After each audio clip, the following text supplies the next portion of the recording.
11 मई 2025 को एक प्रेमी जोड़ा शादी के बंधन में बंधता है, जिसमें दोनों काफी खुश नजर आते हैं। कई रील बनाते हैं जो सोशल मीडिया पर खूब वायरल होती है।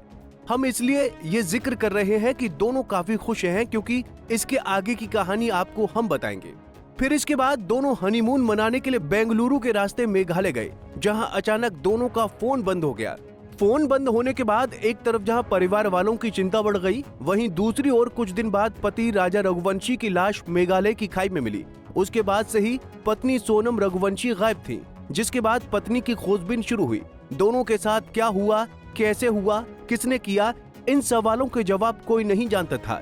इसी बीच कई सीसीटीवी फुटेज भी वायरल हुए, जिसमें केस सुलझने के बजाय और उलझता ही नजर आया। इसी बीच मध्य प्रदेश से लेकर मेघालय तक पुलिस परिवार समेत सियासी गलियारों में ये मामला सुर्खियां बटोरने लगा। 23 मई को लापता होने के बाद 17 दिन से राजा रघुवंशी और सोनम रघुवंशी की कहानी सभी के लिए सस्पेंस बनी हुई है। मगर अब इस केस में ऐसा खुलासा हुआ जिसने सभी के होश उड़ाकर रख दिए। किसी को यकीन नहीं हो रहा है कि सोनम ही बेवफा निकली। राजा रघुवंशी की मर्डर मिस्ट्री के पीछे कोई और नहीं बल्कि खुद उसकी पत्नी सोनम का हाथ था। सोनम के इस प्लान में 3 और लोगों ने उसकी मदद की थी।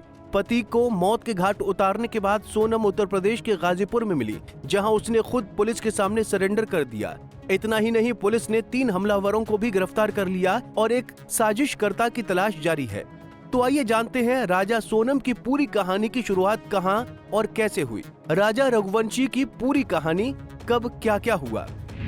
11 मई 2025 मध्य प्रदेश के इंदौर में ट्रांसपोर्ट कारोबारी राजा रघुवंशी और सोनम की शादी हुई। 20 मई 2025 राजा रघुवंशी पत्नी सोनम के साथ हनीमून के लिए मेघालय रवाना हो गए। 22 मई 2025 कपल ने सोहरा की यात्रा की और शिलोंग में 4 दिन के लिए बाइक किराए पर ले ली। 22 मई 2025 राजा और सोनम ने मावलखेत गांव घूमा। इसके बाद गाइड के साथ दोनों नोंगरियाट गांव के डबल डेकर पुल की तरफ चले गए। 23 मई 2025 नोंगरियाट गांव के मुखिया ने पुलिस को गोल्डन पाइन्स ढाबा के पास लावारिस बाइक मिलने की सूचना दी।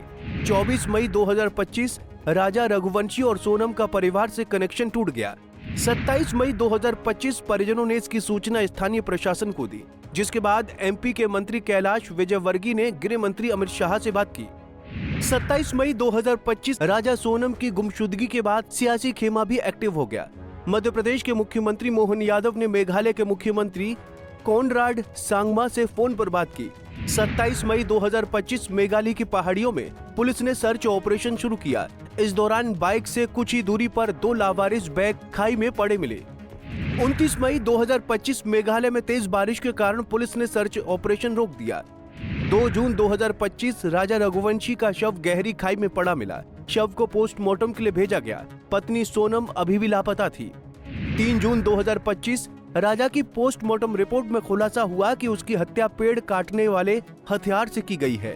4 जून 2025 राजा रघुवंशी का शव इंदौर लाया गया। 5 जून 2025 शिलोंग के होटल के रिसेप्शन से राजा और सोनम का सीसीटीवी फुटेज मिला।